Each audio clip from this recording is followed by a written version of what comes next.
Bien, s'il vous plaît. Donc, bienvenue à tous et à toutes à cette troisième conférence dans le cadre du village de la chimie et pour être complet, des sciences de la nature et de la vie.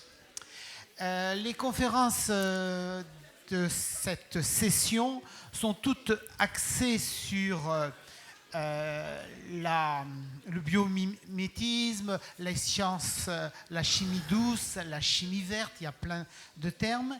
Et vous allez avoir la chance d'entendre Serge Berthier. Serge Berthier est chercheur à l'université Pierre et Marie Curie, UPMC, à Paris 6, et en particulier, plus précisément, à l'Institut des nanosciences de Paris, l'INSP. Il a choisi un sujet au titre étonnant, puisqu'il va nous parler de la couleur des oiseaux et de l'art plumaire amérindien. Et vous allez voir que pour vous guider dans ce monde esthétique, culturel, étonnant, il va faire appel, bien sûr, à la physique et à la chimie. À la chimie aussi, oui. Et il va probablement nous parler de nanosciences, il va nous faire découvrir la complexité du monde naturel. Alors, Serge Berthier, vous allez le voir, et avec quelques autres, un scientifique qui rend la science attractive de par son sujet d'étude, mais aussi par sa manière de la transmettre. Un simple témoin de ceci, le titre de l'un de ses livres, ce dernier livre, qui est « Comment fait le gecko pour marcher au plafond ?» Il s'intéresse à des sujets étonnants. Pourquoi les poils de l'ours sont blancs? Il s'émerveille à juste titre sur le vol des papillons, sur leur couleur. Bien, il nous décrit ainsi toute la richesse de la nature. Nous allons donc avoir le plaisir d'écouter sa présentation. Vous êtes venus pour lui et pas pour moi, donc je vous laisse la place. Merci. Merci beaucoup. Bien, donc, comme vous venez de l'entendre, je ne suis pas chimiste. Personne n'est parfait, donc je suis physicien, mais un des charmes de la chimie, entre autres, c'est de produire de magnifiques couleurs. Voilà, donc on va parler beaucoup couleurs ici, et puis on va lentement dériver vers de la chimie humaine. Voir d'abord que la chimie, ça se fait partout et de tout temps. Ça ne s'appelait pas forcément comme ça au temps des hommes de pierre, au temps de l'âge de pierre, pardon. Mais c'était déjà de la chimie. Il y avait des gens qui savaient manipuler des molécules et faire des très belles choses avec. Voilà, donc on va commencer à parler des couleurs des oiseaux. Voilà en gros de quoi je vais vous parler. D'abord, vous rappelez que si vous voyez des animaux colorés, c'est que ça a un intérêt évolutif. Ça coûte de l'énergie de fabriquer de la couleur. Et si ces animaux sont encore là, ils se portent bien, c'est que la couleur a bien rempli sa fonction. Donc on va commencer à regarder les fonctions. Ensuite, on passera à des choses un peu plus donc, physico-chimiques qui seront l'origine de ces couleurs, donc des origines physiques et des origines chimiques via les pigments. Et puis, on va arriver tout doucement à ces phénomènes de changement de couleur. Donc, quand vous aurez compris que la couleur, c'est quelque chose de fondamental, eh bien, on peut imaginer qu'éventuellement, il faille changer de couleur à certains moments de sa vie ou du jour ou des choses comme ça. Et on finira sur les changements de couleur liés à l'activité humaine. Et ce sera le tapirage, l'art plumaire des Indiens d'Amazonie. Voilà. Donc, on va commencer par les fonctions des couleurs. Alors, les oiseaux, ça compte parmi les organismes les plus colorés qui soient sur Terre. Ils partagent ce privilège avec les insectes en général. Donc, vous avez ici un panorama un peu là, rapide de quelques oiseaux très bien colorés. Donc, vous avez un toucan ici. Là, c'est un paradisier. Là, c'est un paon. Ou un faisan d'ailleurs, je ne sais pas très bien. Et là-dedans, vous avez tout ce qu'il faut. Il y a de la physique, il y a de la chimie. Tout ça va fort bien. Alors, les biologistes, nos amis biologistes, ont classé les couleurs en fonction de leur intérêt pour l'animal, hein. Donc les fonctions des couleurs. Alors une des plus évidentes, qui est magnifiquement illustrée ici par ce hibou, n'est-ce pas, c'est ce qu'on appelle les couleurs cryptiques. Les couleurs cryptiques, c'est le camouflage. Donc ici, vous voyez que ce hibou, s'il avait le bon goût de fermer son deuxième œil, en fait, on ne le verrait pratiquement pas, quoi. Alors le camouflage, ça tient beaucoup à la couleur. Vous allez comprendre que les couleurs du camouflage, en général, c'est de la chimie. Les couleurs physiques, elles ont certaines propriétés qui s'adaptent, pas très bien adaptées pour le camouflage. Donc en fait, ce que vous avez ici, c'est des mélanines, en gros, pour la plupart. Alors, le camouflage, bon, un autre exemple, hein, le camouflage, c'est la couleur, bien sûr, mais c'est aussi la forme. Vous voyez ici, donc ça, c'est un coucou, hein, et que ce coucou, quand il se camoufle, il a la bonne couleur, mais il prend aussi la bonne forme, hein, c'est-à-dire qu'il s'allonge comme ça pour ressembler plus à une branche. Vous avez ici un autre exemple, c'est aussi un coucou qui, lui, est par terre. Et vous voyez qu'il reproduit magnifiquement bien les feuilles mortes. Voilà. Donc tout ça, c'est de la belle chimie. Vous avez après toutes les couleurs. Donc le camouflage, ça doit évidemment être adapté à l'environnement. Donc vous avez tous ces organismes qui, pour des raisons variées, ont choisi d'être blancs. Alors, c'est évidemment tous les organismes qui vivent dans la neige, hein, tous les animaux arctiques, donc c'est vrai pour l'ours blanc, c'est vrai pour les renards, pour les lapins, et si on regarde les oiseaux, vous avez quelques beaux exemples comme ça, donc vous avez les oies comme ça, qui sont blanches, et vous avez ce magnifique harfang des neiges, par exemple, qui est également très blanc, et qui est... donc tout ça, lui, c'est un prédateur, donc on comprend très bien pourquoi il a besoin d'être blanc dans un milieu comme celui-là. Alors, après, on pourra se poser d'autres questions, on pourra discuter de ça. Quand un animal est blanc, a priori, il n'a pas de mélanine. Or, la mélanine, c'est ce qu'on a tous, hein, dans nos cheveux, dans la peau, et on sait que la mélanine, elle est là pour nous protéger des UV. Donc, il y a quand même toujours une question, quand vous voyez un animal blanc comme ça, se dire, mais lui, comment se fait-il pour se protéger des UV? Alors ça, c'est une autre propriété que je ne vais pas trop illustrer sur les oiseaux, mais une autre façon de se protéger des UV, c'est de les transformer en une autre longueur d'onde, une autre lumière qui, elle, n'est pas nocive, et c'est la fluorescence. Et en général, les animaux arctiques, blancs comme ça, eh bien, sont des animaux fluorescents. Hein. L'ours blanc est fluorescent. Nos cheveux blancs, d'ailleurs, quand on perd notre mélanine, sont fluorescents aussi. Et beaucoup de plumes d'oiseaux sont fluorescentes. Voilà. Après, une autre fonction très importante des couleurs, c'est celle à laquelle on pense le plus, c'est la communication. Donc la communication, on appelle ça les couleurs sématiques. C'est les couleurs qui délivrent des messages qui sont des vrais messages. Alors ici, vous avez le fou à pattes bleues, et ce sont des mâles, tous les deux. Et l'idée ici, c'est que, en gros, plus les pattes sont bleues, plus l'oiseau est en bonne santé, et plus l'oiseau est en bonne santé, et plus il aura de chance de se reproduire. Hein, donc vous avez ces mâles ici qui agitent leurs pattes.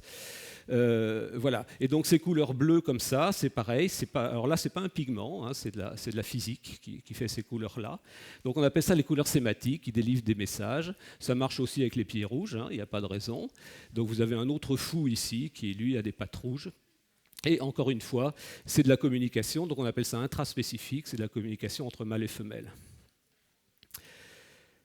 Il y a quelques très beaux exemplaires de cet oiseau juste dehors, ici. Là, je les ai vus en arrivant. Donc, vous avez des pans.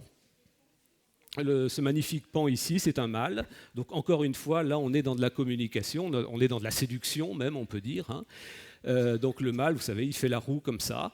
Et plus les couleurs sont chatoyantes, et plus la roue est belle, et plus c'est un signal que ce mâle est en bonne santé, et donc peut-être un bon reproducteur. Donc vous voyez que dans tout ça, quand on veut communiquer, évidemment, communication entre mâles et femelles, il est assez intéressant que le mâle et la femelle se distinguent bien. Donc ça, c'est ce qu'on appelle le dimorphisme sexuel, des grosses différences entre les mâles et les femelles. Alors vous avez un bel exemple ici, ça c'est un coq de roche, c'est un oiseau qui vit en Amazonie, on va revenir à l'Amazonie tout à l'heure. C'est un mâle et voilà la femelle.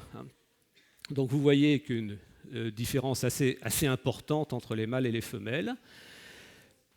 C'est assez classique chez les organismes qui vivent pas très longtemps que les femelles soient plus protégées que les mâles. Or ici, la protection, c'est le camouflage.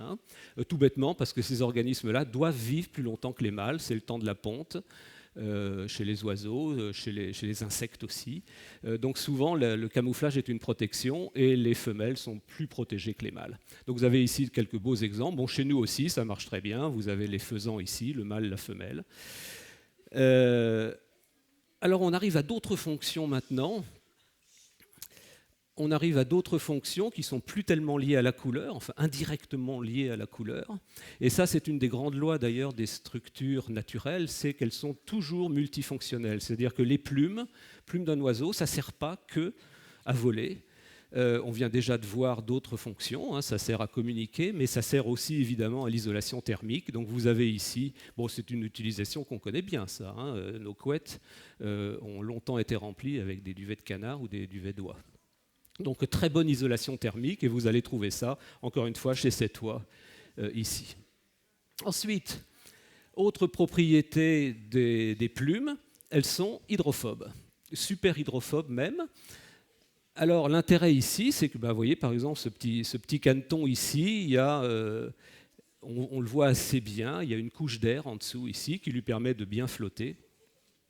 Et vous voyez que l'hydrophobie, ça se manifeste comme ça. L'eau sur les plumes ne rentre pas dedans, elle se met en gouttes comme ça, et elle roule très facilement, et donc les plumes sont toujours sèches. Alors, comme toujours, comme très souvent dans la nature, il peut y avoir des exceptions qui se justifient fort bien. Ce petit canard-là n'a pas envie de couler, donc ses plumes sont hydrophobes, et vous avez cet autre oiseau-là, qui est un cormoran. Et les cormorans, eux, n'ont pas de plumes hydrophobes.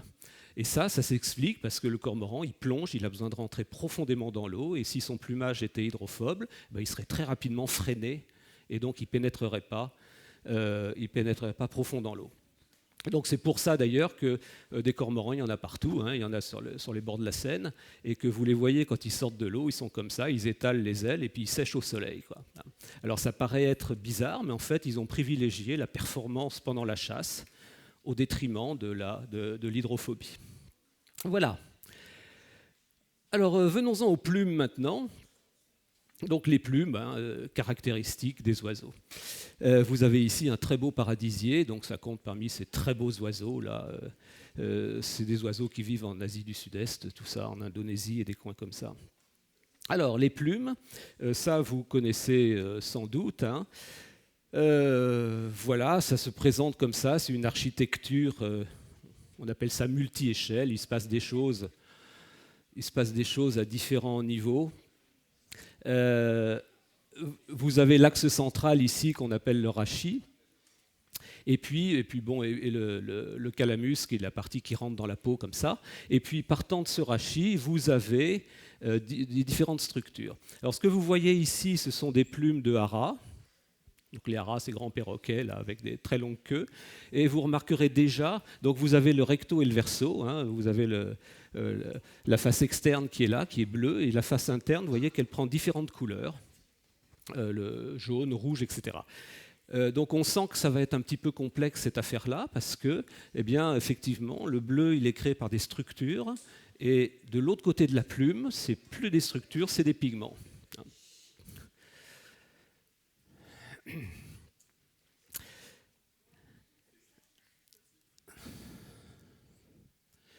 Alors, donc, effectivement, partant du rachis comme ça, là, vous avez la première subdivision, on va dire, qui sont les barbes.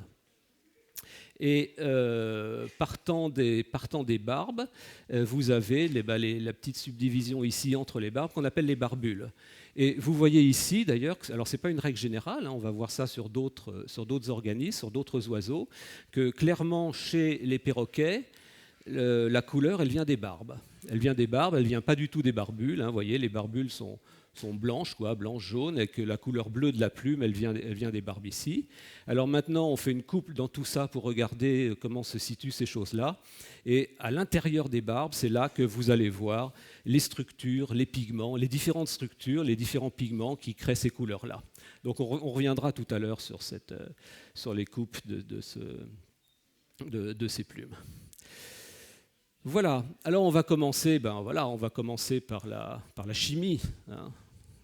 Tout bien, tout honneur, c'est la chimie. Alors, les molécules qui créent de la couleur, on appelle ça des pigments. Et chez les oiseaux, il y en a un certain nombre. C'est pas toujours facile. On va voir que vous savez déjà qu'il y a une autre façon de faire de la couleur, c'est par la physique.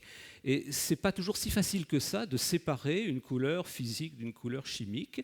Elles sont des fois très intimement mêlées. Hein. Et il y a quelques oiseaux qui illustrent ça très très bien, c'est ce qu'on va regarder. Alors un peu de physique quand même, un peu de physique pour expliquer la chimie. Je ne sais pas si tout le monde connaît ça, mais enfin vous savez quand même que des atomes et des molécules, ça a des niveaux d'énergie, et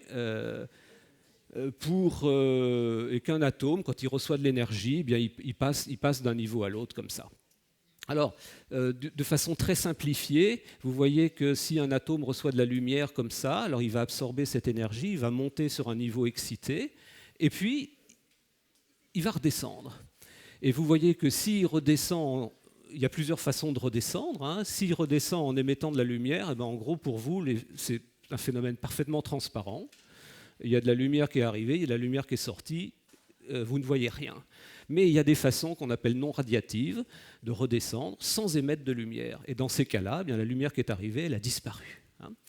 Alors, on peut symboliser ça de cette façon suivante. Hein. Vous éclairez, alors voilà, ce sera à peu près la seule molécule que je vais montrer de tout mon exposé. Je m'en excuse auprès des chimistes, c'est une mélanine. Quand la mélanine reçoit de la couleur blanche, eh bien, les mélanines, elles absorbent dans l'ultraviolet et dans le bleu. Et donc, tout ça est absorbé. Et puis, ce que vous voyez, vous, à l'œil, ben, c'est le reste. Hein. En gros, le complémentaire de ce qui a été absorbé. Donc, ça va faire du brun, du jaune, du brun, presque jusqu'au noir. Voilà, ça, c'est la chimie. L'autre, en physique, on n'absorbe pas, on sépare. Hein. Donc, la différence est importante. Vous voyez qu'en chimie, la couleur, vous ne voyez pas, elle a été absorbée, elle a été transformée en autre chose, hein, souvent en chaleur. En physique, on n'absorbe pas, c'est-à-dire qu'on va séparer la couleur, on va envoyer certaines d'un côté et puis toutes les autres de l'autre. Ce qui veut dire aussi qu'il faudra les gérer, ces autres-là, elles sont toujours là. Hein. Alors, j'ai pris ici un exemple très simple que vous connaissez, c'est les couches minces. Donc ça, c'est les couches minces, c'est les bulles de savon, c'est les nappes d'huile sur les chaussées mouillées, des choses comme ça, qui font ces magnifiques arcs-en-ciel. Donc ce qui se passe ici, c'est que dans une situation donnée, cette couche mince, elle va vous renvoyer le vert, par exemple, et qu'elle va laisser passer tout le reste. Donc vous voyez le complémentaire du vert, qui est un pourpre, hein, un mélange de bleu et de rouge. Voilà, donc ça je vais passer, hein, c'est de la physique, l'explication des couleurs physiques, je crois que vous l'avez à peu près comprise, on n'a pas besoin de rentrer là, mais ce qui est important là-dedans, c'est que vous savez que la lumière c'est des longueurs d'onde et que quand on veut interagir avec une grandeur quelconque, il faut être à peu près de sa même taille, quoi, hein. Et donc, si vous arrivez à structurer la matière à peu près à la même taille que la longueur d'onde, il va se passer des interactions très fortes entre les deux. Hein. Donc ça, c'est toute la base de la photonique que vous utilisez sans le savoir dans vos téléphones, entre autres. Mais donc, il y aura des fortes interactions quand les tailles seront les mêmes. Et ça, c'est la difficulté de la physico-chimique actuelle. c'est que voilà, il faut structurer la matière à l'échelle de la longueur d'onde, et ça, c'est pas facile. Hein. La longueur d'onde, c'est 400 nanomètres. Il faut faire des trous ou des billes de 50 nanomètres à peu près, c'est les nanotechnologies. Et ça, c'est des choses qu'on ne sait pas très bien faire, mais que la nature fait magnifiquement bien depuis énormément de temps. Voilà. Donc, le résultat de tout ça, c'est que, en gros, il y a quand vous envoyez de la lumière sur des structures comme ça, photoniques, il y a des fréquences qui passent et il y a des fréquences qui ne passent pas. Alors, on peut symboliser ça de la façon suivante. Hein. Vous avez ici l'axe des fréquences qui est là. Quand il y a la lumière qui arrive, il y en a qui peuvent passer, puis toutes celles qui ne passent pas repartent de l'autre côté. Voilà. Alors, structurer la matière, ça peut se faire il faut que ce soit périodique, ça peut se faire dans plein de directions de l'espace, et c'est la classification classique de ce qu'on appelle les cristaux photoniques. Vous pouvez mettre d'une période dans une seule direction, ou dans deux, ou dans trois, ça fait des cristaux 2D, 3D, etc.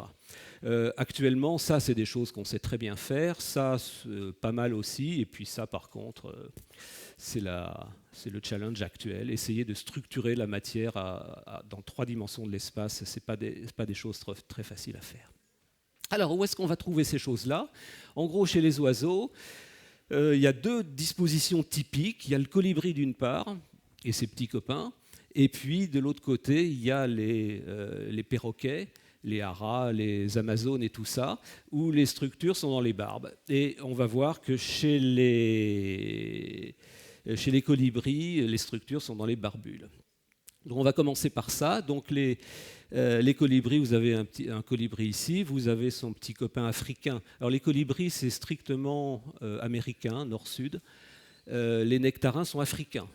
Alors c'est des oiseaux qui se ressemblent beaucoup, mais qui ne sont pas si proches que ça finalement, l'un de l'autre. Mais par contre, les nanostructures sont les mêmes. Alors voilà notre colibri. On regarde ses plumes, donc de très belles plumes comme ça, très colorées. Quand vous voyez du bleu, pouvez-vous dire que très probablement c'est de la physique et pas de la chimie. Ça, on pourra discuter de pourquoi dans la nature, quand vous voyez du bleu, c'est de la physique plus que de la chimie. Donc ici, des structures, et je regarde les plumes de plus près. Vous voyez que les plumes commencent à être très bien ordonnées. Les barbules ont une forme déjà hémisphérique, comme ça. Hémisphérique, c'est une forme intéressante. Hein. Vous savez que c'est une des structures qui renvoie la lumière systématiquement dans sa direction d'incidence. Voilà, c'est ce qu'on trouve aussi dans les yeux des chats, par exemple, ou des choses comme ça. Et puis sur les déflecteurs de radar, sur les bateaux, on renvoie la lumière à sa direction d'incidence. Et quand on fait une coupe là-dedans, voilà, on voit la structure qui fait le bleu du colibri. C'est cette magnifique multicouche-là qui vous renvoie à peu près. Et puis les épaisseurs et les indices sont tels que c'est le bleu qui ressort et puis le reste qui passe derrière. Donc l'autre structure, c'est celle, comme je vous le disais, qu'on va trouver dans les barbes, cette fois-ci, pas dans les barbules. Donc ça, c'est toute la famille de ce qu'on appelle les psittacides, c'est les perroquets, les amazones, les perruches, enfin tous ces oiseaux-là, les haras. Donc vous avez les perruches aussi, ces jolies petites perruches comme ça, adorables. Donc ici, comme on l'a vu tout à l'heure, tout se passe dans les barbes, là. Donc vous voyez, le bleu vient de là. On regarde, on fait une coupe dans tout ça pour regarder comment ça se passe. Et voilà la structure d'une barbe. Alors vous voyez que c'est relativement compliqué. Et c'est toutes ces choses-là mises ensemble qui font la couleur. Donc c'est un organisme un petit peu compliqué. Mais en gros, ce qu'on peut voir ici, c'est que le côté bleu, il est là. Je crois que le pointeur marche pratiquement plus. Le bleu est là, c'est créé par ce cristal que vous voyez là, ce cristal photonique ici, autrement dit un ensemble de petits trous, un milieu très poreux, qui a la bonne taille pour faire du bleu.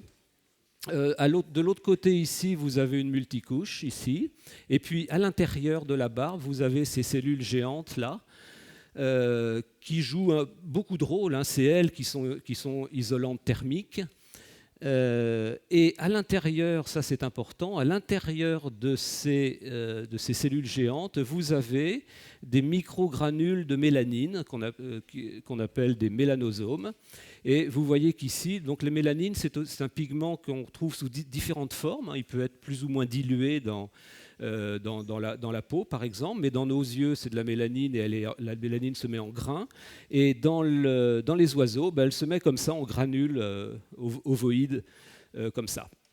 Voilà, donc c'est tout ça qui crée la couleur. Donc c'est des couleurs complexes à analyser là-dedans. Alors et puis après, on peut faire un panorama un petit peu de toutes les structures qu'on va trouver chez les oiseaux. Voilà un panorama. Il n'est pas exhaustif. Il en manque probablement beaucoup. Donc vous avez ici, c'est un martin-pêcheur. Ces couleurs, ça vient de petites boules comme ça, là, qui est mises ensemble. Chez ce rouge-gorge, qui n'est pas un rouge-gorge de chez nous d'ailleurs, c'est la situation inverse. C'est la situation inverse, c'est pas des boules, c'est des trous. Et puis après, on vient de le voir, chez les colibris, là, c'est des empilements de couches. Chez lui, c'est des couches avec des petites boules dedans, là pareil. Et puis chez le paon qui est dehors là, c'est encore différent, c'est des longs tubes comme ça. Voilà. Et alors, voilà pour les structures, et puis on en trouvera d'autres. Donc vous voyez déjà que les oiseaux, c'est une source de structure originale, dont on peut apprendre beaucoup de choses sur la photonique. Venons-en aux pigments maintenant. Alors il y a pas mal de pigments, mais pas tant que ça chez les oiseaux. Il y a quelques grandes familles comme ça. Il y en a une qu'on connaît très bien, c'est les caroténoïdes. Alors les caroténoïdes, l'oiseau typique pour illustrer les caroténoïdes, c'est le flamant rose, dont vous savez peut-être que s'il est rose, alors les caroténoïdes, ce n'est pas un pigment qu'on génère nous-mêmes, on le prend par notre alimentation, nous par les carottes, entre autres. Et lui, alors ce n'est pas les carottes, il mange ces petites crevettes-là, et c'est ces petites crevettes elles-mêmes qui, elles, mangent des plantes qui leur donnent les caroténoïdes. Vous voyez que c'est une chaîne assez longue comme ça. Et donc tout ça fait que...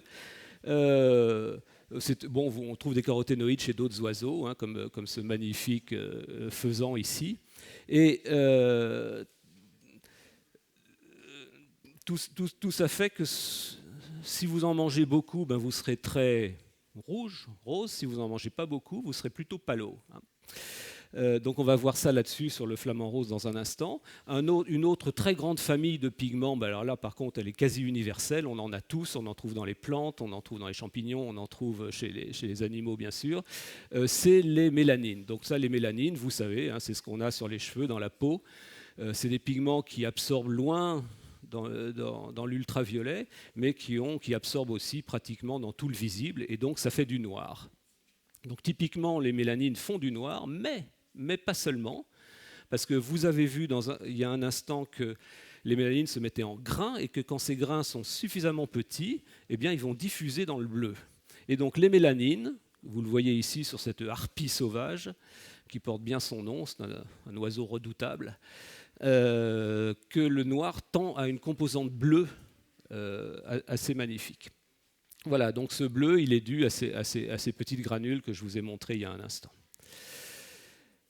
Sinon, si on en revient à nos perroquets, ça va nous amener tout doucement en Amazonie, ces histoires-là. Si on revient aux perroquets, c'est un pigment très spécifique de ces animaux-là, qu'on appelle les psittacofulvines. Donc psittaco parce que psittacides, les psittacides, c'est l'ensemble de tous ces oiseaux-là, les perroquets, les haras, les perruches et tout ça. Donc les psittacofulvines, ça donne, alors il y a un panel de couleurs absolument extraordinaire. En gros, tout ce qui n'est pas bleu là-dedans est créé par des pigments. Donc vous voyez que ça a une gamme de couleurs assez intéressante, beaucoup de rouge, du jaune. Le vert, c'est un petit peu plus particulier. C'est souvent un mélange des deux. C'est pas très facile de faire du vert. Donc en gros, c'est souvent un bleu créé par une structure avec un jaune créé par un pigment. Alors on appelle ça des verts métamères. Voilà. Et donc, comme je vous le disais au début, les oiseaux, ils peuvent avoir besoin de changer de couleur. soit au long de leur vie, soit selon les saisons, soit des choses comme ça. Et il y a différents types de changements de couleur, dont un qui est lié, qui est intéressant, qui est lié à l'alimentation. Donc, le bel exemple, hein, l'alimentation, on vient de le voir, le flamant rose, qui mange des crevettes, qui elles-mêmes avalent des caroténoïdes, et donc les caroténoïdes se retrouvent dans les flamants roses, et selon qu'ils en mangent beaucoup ou pas beaucoup, ben, ils prennent toutes ces couleurs-là. Hein. Alors, c'est assez intéressant aussi, il y avait, pas loin d'ici d'ailleurs, puisque c'était aux eaux de Vincennes, aux eaux de Vincennes, il y a quand même pas mal de temps avant qu'on comprenne bien d'où venait la couleur des flamants roses. Eh bien, les flamands, ils étaient tout pâles. Ils étaient plutôt comme celui-là, hein, très palos. Et alors qu'ils étaient en pleine santé, ils ne se reproduisaient pas. Hein. Et ils ne se reproduisaient pas tout bêtement parce que un flamand qui est pâle, c'est un flamand qui mange mal. Et si c'est un flamand qui mange mal, ça veut dire qu'il va mal se reproduire. Et donc, les femelles n'en voulaient pas. Hein. Donc il a suffi qu'on leur balance du caroténoïde dans l'alimentation et ils se sont mis à se reproduire normalement. Donc voilà, vous avez ici tout le panel des couleurs des flamands. Les couleurs peuvent changer avec les saisons, donc ça évidemment, si l'idée c'est du camouflage, quand il y a de la neige, il faut être blanc, quand il n'y en a pas, il ne faut plus être blanc. Donc vous avez ici cet oiseau selon les saisons, tenue d'hiver, tenue d'été. On peut changer avec l'âge. Donc ça c'est chez nous, hein, les goélands, les mouettes et tout ça. Les jeunes sont bruns et les adultes sont blancs et gris. Voilà. Et enfin, on peut changer sous l'influence, on va dire, de l'homme. Et c'est là-dessus que je voudrais terminer cet exposé, sur cette technique qu'on appelle le tapirage, qui est une technique, alors voilà l'effet du tapirage. Ces plumes-là sont des plumes vertes et l'homme, certains hommes, certains peuples en Amazonie sont capables de modifier la couleur des plumes sur des oiseaux vivants. Et c'est ça qui est intéressant, c'est qu'ils savent le faire sur des oiseaux vivants. Et là, on rentre dans de la physique et de la chimie naturelle, on va dire. Hein.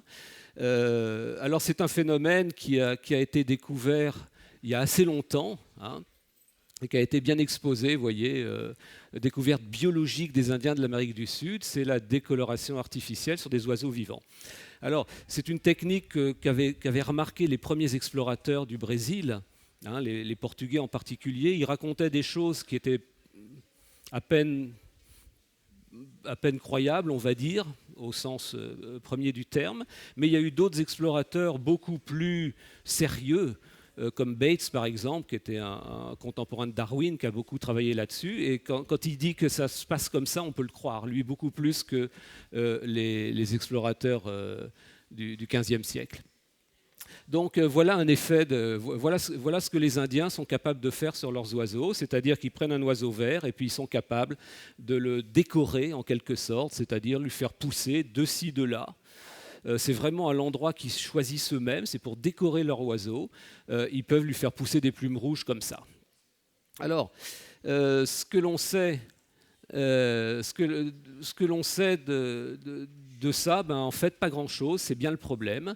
Voilà l'état des gens qui tapiraient, ça s'appelle le tapirage, cette technique. Hein. Vous voyez qu'en gros, il y en avait absolument partout, dans pratiquement toute l'Amérique du Sud, tout le bassin amazonien, et puis relativement au nord aussi. Et voilà les différents peuples qui tapiraient et qui ne le font plus. Vous avez les dates de fin de la technique pour tous ces peuples-là. Et maintenant, il n'en reste plus qu'un seul, qui est ici dans le Mato Grosso, ici, là. Et c'est un village de 200-250 habitants qui sont les seuls à pratiquer encore cette technique du tapirage. Alors voilà, ça s'appelle les Nanewe-Nawe. Vous avez ici un petit garçon avec son oiseau. Donc c'est un peuple qui a des liens très particuliers avec les oiseaux. Ils vivent avec, vous voyez, ils les nourrissent, ils leur donnent la béquée directement à la bouche. Et voilà, et donc la technique, voilà ce qui est raconté par Bates. Il capture au bord des rivières une grenouille. Alors tout ça se fait avec du poison de grenouille, ce qui est assez surprenant.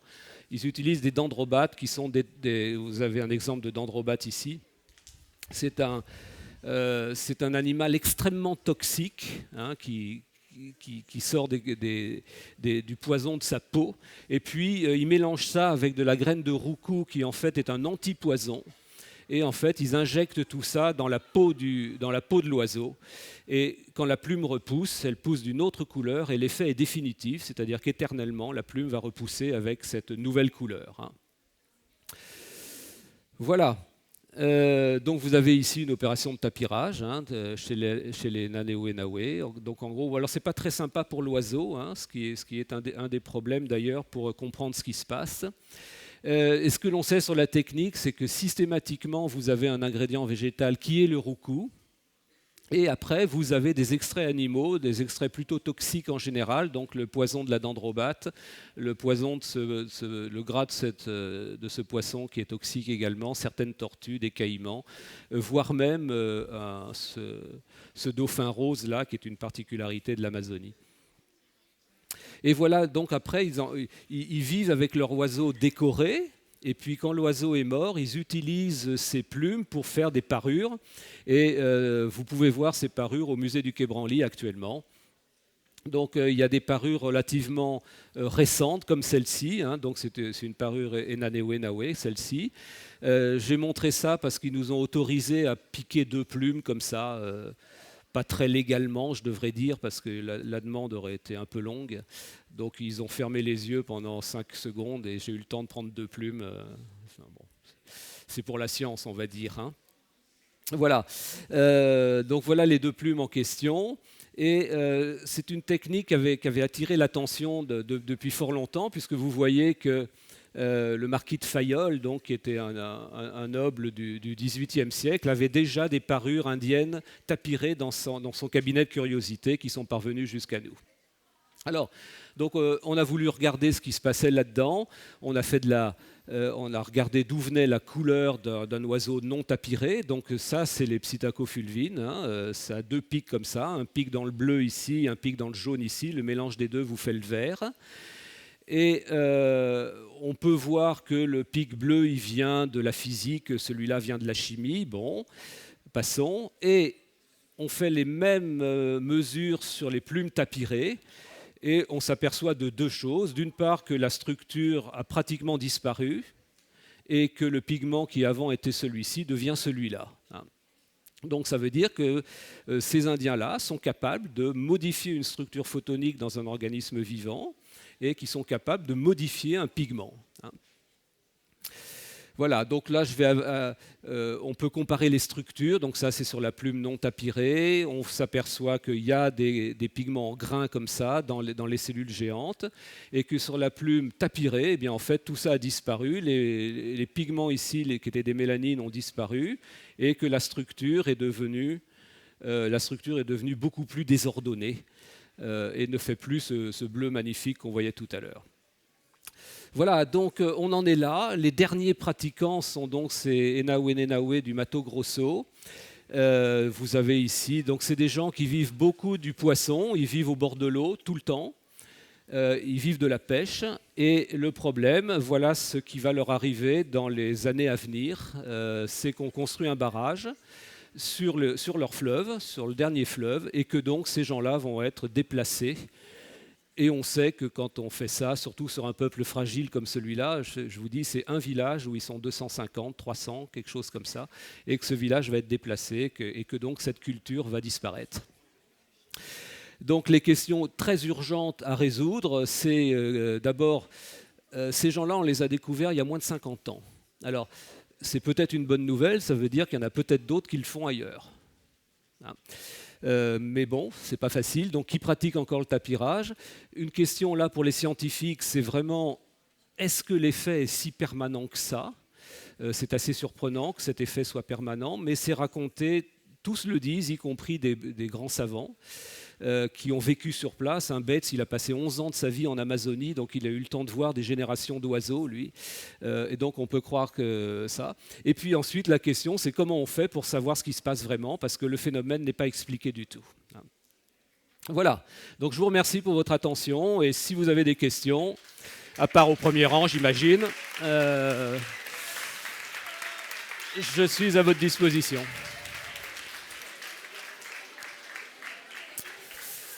Bon, vous avez été particulièrement chiante, vous. C'est pas la peine de venir, hein, dans ces cas-là. Ça va bien, non? Bien, y a-t-il des questions? Eh ben, c'est bien.